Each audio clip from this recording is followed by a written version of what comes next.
Hello and welcome back to the Cricket Draft. If you're new on the channel or Leicestershire fan, consider subscribing. There's loads of content coming before the start of the County Championship, including the County Championship show. My name is Dan, I'm your host, and today I'm delighted to be joined by Leicestershire's Chris Wright. Chris, how are you?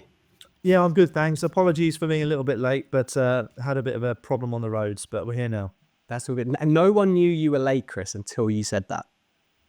That's a good point. That's a really good point. Well, everyone knows now. Yeah, I was stuck behind someone doing a 20 and a 50, so quite a frustrating last 10 minutes getting home.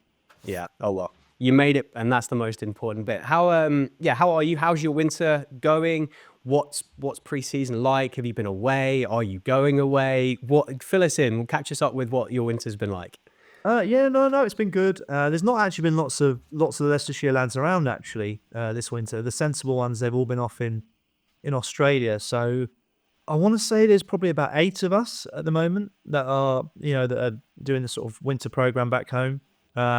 Most of it before Christmas, I'm sure you've heard this all before, is more physical and stuff, unless there's some really obvious, or not obvious, but like some proper technical work that needs doing. It tends to be mainly physical. And then after Christmas, it obviously ramps up.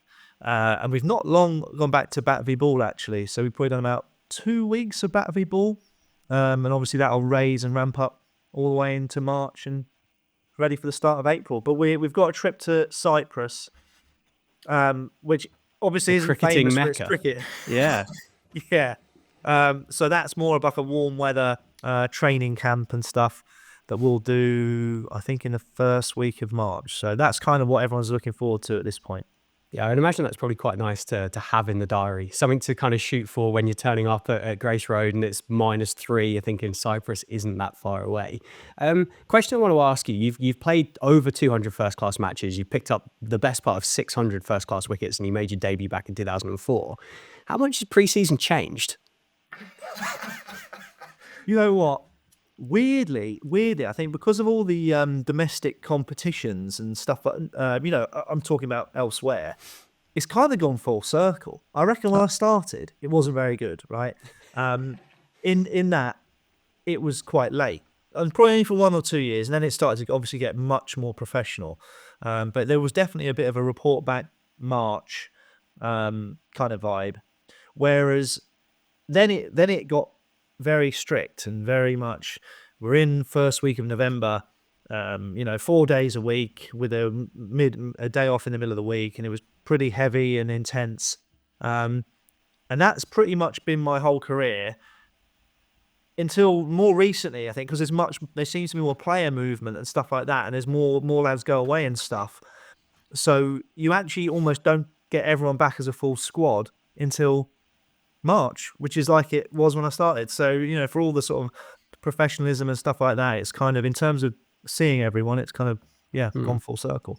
That's a really interesting point. And it's going to lead quite nicely onto the next question, I think, with your thoughts as to what the future of it looks like. But the question is really about the longevity of a fast bowler. I think in years gone by, it wasn't unconceivable to kind of have broken and battered bodies by late 20s and getting towards the end of a career at that point. But obviously you've got yourself, as I mentioned, debut in 2004. We've obviously got the incredible James Anderson's just signed his new contract for Lancashire as well.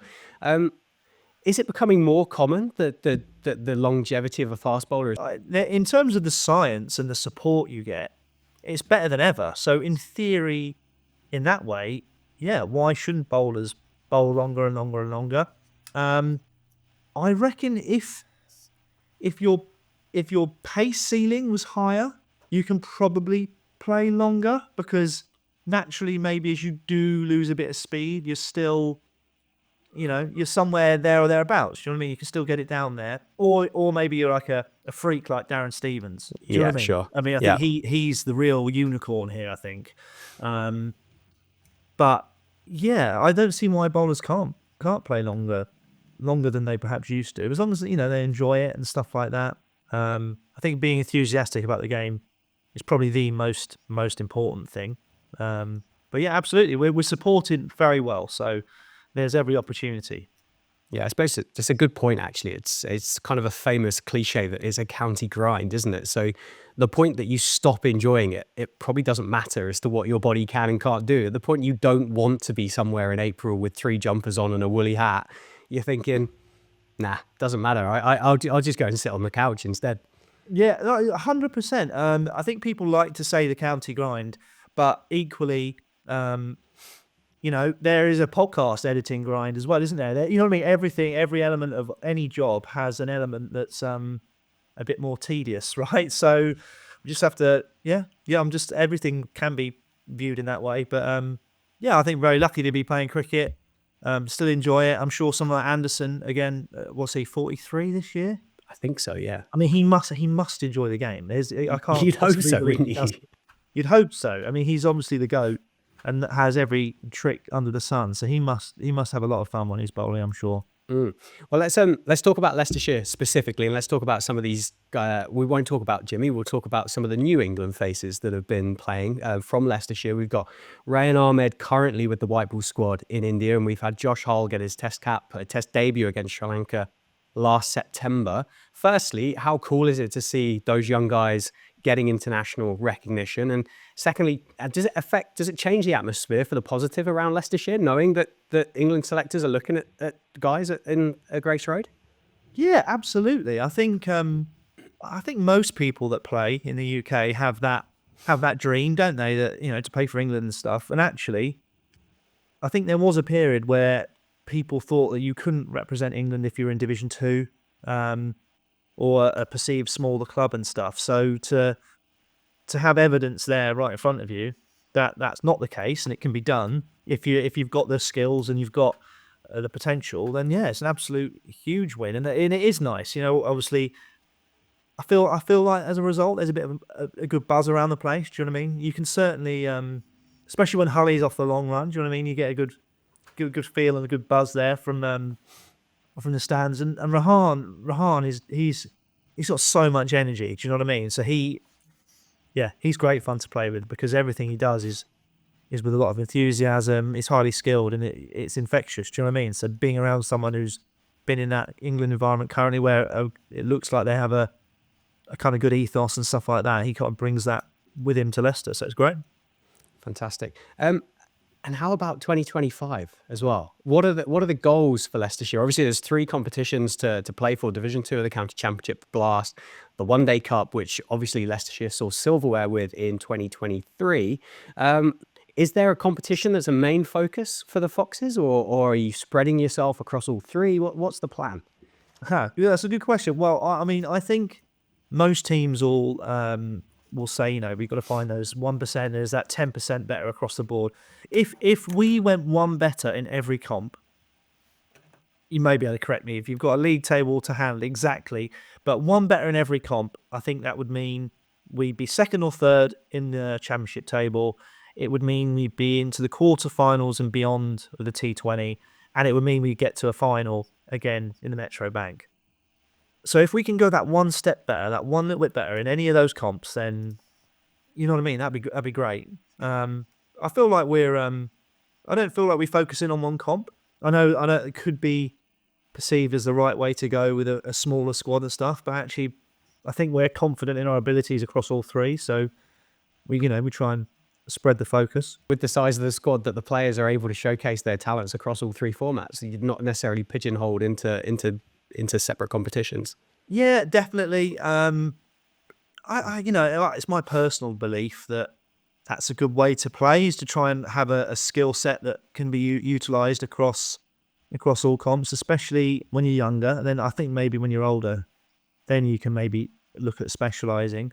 But we've utilised what you've said with the right overseas players, and I think that's been something that that is something that we're keen to keep doing.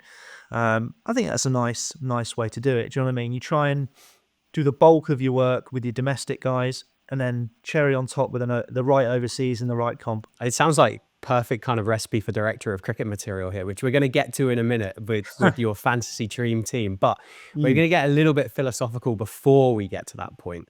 Yep. And it's a question we've asked all of the guests so far on the series, and we'll continue to do so, because I think it's a great kind of way to tap into the knowledge that a player has gained over the years, and maybe give you an opportunity to think back as to what cricket was like when you started. But we're asking the question is, if you had the opportunity to say anything to 18-year-old Chris Wright at the start of your career, what would you say with everything that you've learned over the course of your career so far? Oh, wow. It's deep, isn't it? I told you Yeah, it's a philosophical question. you know what? It is. And actually, what I would say is probably to ask more questions, I think. When I was, you know what? I've literally done a podcast about this recently. When I was younger, I loved being a professional, and I was around some really good people, and I feel like I probably chatted too much nonsense with them, right? Rather than actually asking some proper stuff. Do you know what I mean? So I think just that really is to make sure you're asking questions of people who perhaps they're doing what you want to do, or yeah, I think that'd be a big one. I'd have made sure I was probably a bit fitter when I was younger. Other than that, they're the two main ones. But yeah, I used to sit and talk a lot of nonsense while the game was going on, and I should have been asking like proper. You know what I mean? Because if I asked that question, you asked me. Yeah. So like Alan Richardson or Chris Silverwood, right? That they were the opening pair at Middlesex when I started. You'd like to think I'd get a good answer, Yeah. but I was asking them all kinds of rubbish. Do you know what I mean? Where's the best place to go after the game, and Yeah, those that big kind of thing. questions? Yeah, Yeah. exactly. That kind of I stuff. think the other thing that I think is quite nice about that question for those that are watching is it doesn't just relate to professional cricketers either. Any cricketer of any age, I think, can take the advice on board, and actually you've still got an opportunity to ask those questions to your teammates and to your senior players, or people on the committee, whatever walk of life you're in. I think it's always good advice to listen to that when you get a chance to think back to 18. God, totally. And you know what? You don't necessarily always have to agree, but it's good to get the perspective anyway. And I think most people that are good at stuff, um, they're happy to pass on knowledge. Do you know what I mean? I think there's this kind of, I don't want to say stigma, but like let's say you want some like financial advice, for example, and you know of this person who's super successful, and you admire them for their business acumen. Chances are, if you ask the right question, they'll be perfectly happy to. They're not like this, not like Scrooge. They're No. more likely to, genuinely give you some good advice. So yeah, that would be my thing. I think just make sure you ask lots of questions. It's a great answer. Right, I'm going to test you on your director of cricket knowledge, though. Oh God, here we go. This is the main part of the video. And we set you the challenge, as we have with everybody else, to build your no-budget fantasy county championship 11 for 2025. Obviously, the cricket draft game itself is built on that with its point system. And the only thing that the cricket draft has that this challenge doesn't is a budget of £100 million. We've taken that away. You can spend whatever you want on whoever you want. So we've been quite kind. You can have a maximum of 3 players from any team. You must have a split between 3 and 5 batters, 2 and 4 rounders, 1 main wicket keeper, and 3 and 5 bowlers, to go and compete in this fantasy cricket world that we live and breathe for on the cricket draft. So I'm interested to hear how you've gone about it. I'm curious to know whether you've gone for points. I'm curious to know whether you think the team's going to work in real life. I'm going to hand straight over to you, and I'm going to ask as to who you've got as your batters. Okay, and before we start, I will say this team would work in real life, and it would win the county championship. These are the facts, right? So the only thing I would say is all rounders. Does my wicketkeeper count as an all rounder? No, your wicketkeeper is a standalone pick. Okay, you'll have to tell me if I've got one of That's these fine. selections wrong then. I'm here to help, Chris. Okay, so sorry, what did you want? Opening batters. Yeah, let's start on the batters. Okay, so I've got Keaton Jennings in. Obviously, really good player. Plays on a good batting surface. Good for mainly good surface. Yeah. Potential poles, catches. Yeah, and obviously just batting in his own right. Opening the batting with an absolute legend of a man, Dominic Sibley. Basically, I just love the bloke, and he plays at the Oval. I'm, you know what I mean, part of a successful Surrey team. Yeah, the fridge is in there. It's a great shout. He's not been mentioned so far on the series. Is it because people haven't been picking openers, or No, specifically, or there's been a lot of Keaton Jennings. There's been yeah? some Dean Elgars. There's been some Rory Burns, but no Dom Sibley yet. So, but I'm delighted that he's made your team.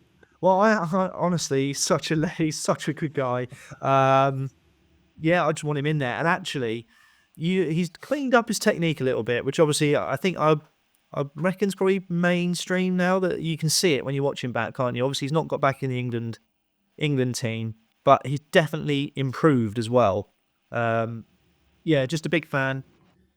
So he's in. He's in. Love it. I don't know if his Strong leggies start. are a thing of the past. Did he roll a few of those out? You know, maybe I can get on the phone and persuade him, perhaps. Okay, what do you want from me now? Number 3. Yeah, let's go. I think you've got, well, it depends how you want to split it, really. You've got another batter at least. Obviously, you've got another 2 batters if you want. Depends how you want to split this team up. Okay, well, we'll start with number 3. I've got Sam Hain, a former colleague of mine. Typically, I think Edgbaston.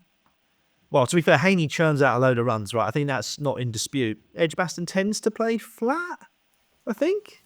Yeah, I think maybe I'm wrong there. I don't know. Maybe it would do compared to a lot of the pitches that I play on, Chris. So it's there. You go. Yeah, That's okay. Yeah, okay. There's always context. That's fine. So Haney, yeah, you know what? He churns them out, doesn't he? Yeah. You know, he always averages over 40. This is where I need your help actually with the bending of the rules or not. We'll go with Benningham. yeah. Good shout. Durham, I think they played on some pretty flat surfaces, I think, in the last few years. And he's just, you know, he's obviously a high-class batter. Just churns them out. Very elegant, stylish. I mean, not that matters. The points are points, aren't they? But you can book him in, can't you, for 1,000 runs again, I'm sure. Yeah, always seems to score big hundreds as well. And I think the way that Durham play their cricket at the minute, those runs tend to happen pretty quickly. So there are some kind of benefits to the fact that you might get 2 lots of David Bedingham in a game, and you know, 2 quick hundreds. That's a lot of points. To be fair, you're thinking on another level to me as well there. But you're right.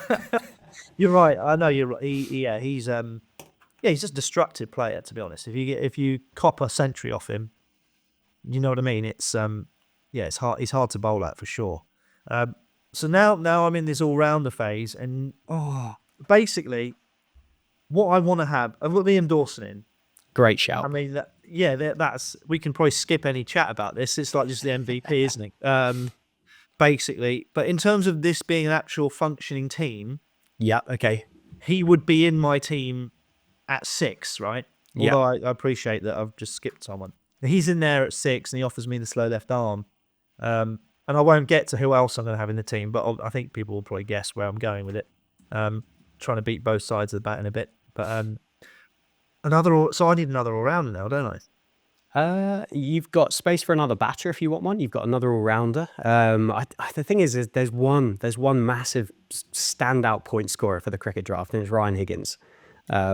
Would be an absolute banker of a pick for the cricket draft itself. Not to say it wouldn't be a fantastic pick for a county championship 11 as well, but in terms of the way the cricket draft works, Ryan Higgins is a banker. All right, you've helped me out there. We'll put Higgins in. No qualms there. He's actually, I feel like his batting's gone through the roof as well the last couple of years. So yeah, we'll stick him in there. So I've got Dawson and Higgins as my all-rounders. Yeah, fantastic. Keeper, I'm going to go John Simpson. Okay, yeah, lovely. I think, again, he's obviously he's a rock-solid performer now. Well, to be fair, he always has been. He's always been super reliable, but perhaps, maybe hasn't got enough the attention he deserved. Very stylish, good gloveman, churns runs, hove is flat as well. So I think that's a good combo. So Simpson's my keeper. Right, now I'm into 4 bowlers, yeah? You have four bowlers to play with, yeah. Perfect. Right, okay, so at number 8, I'm going to put my chum, assuming fully fit. This is Keith Hubert Douglas Barker at number 8. He's in.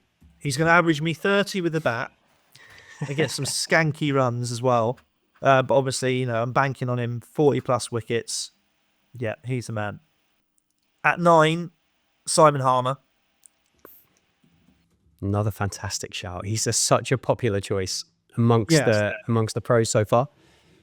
Well, I mean, you know what? I'm gonna be totally honest. I actually, since leaving Essex, I have not played at Chelmsford, which is that's like 15 years. Wow.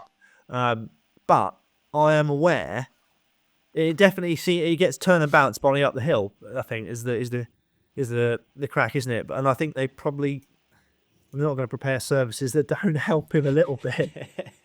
So he's in there, and obviously he catches, he gets runs too. He's just a phenomenal pick.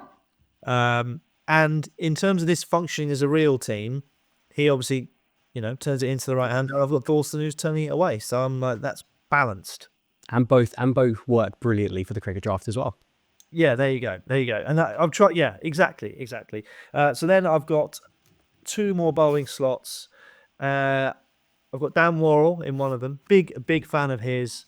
I think he's probably the best bowler on the circuit at the minute. It'd be really interesting to see if he plays for England at all, and maybe that's a thing that happens. I think maybe people are all thinking that in the back of their minds, but I don't know him as a guy, whether that's something that he's thinking of or not. Yeah, I'm not sure. I've heard the rumours, obviously. I think it would be hilarious to turn up in Australia with an Australian in the team to take them on in the Ashes. But other than that, I don't know. But I think in terms of comedy value, I think it would be great. But as an athlete, superb. So he would certainly, I think, be a great option. Can you imagine how much abuse he'd get? It'd be quite wild, wouldn't it? Because Josh English is playing for Australia at the minute, and he's from Yorkshire. Oh, I didn't even know that. Yeah, I think he left when he was about 6 years old. Oh, really? Yeah, I didn't know that. I mean, this is different though. This is next level because Worrell he's like actually a proper Aussie, isn't he? Proper, genuine, yeah, true, he's a genuine true Aussie. Australian. But he's just such a nice bowler. He goes through the gear. I've been on the receiving end of him going through the gears, really. Because obviously I bat 9, 10, 11 typically, unless I'm doing night watchman or something.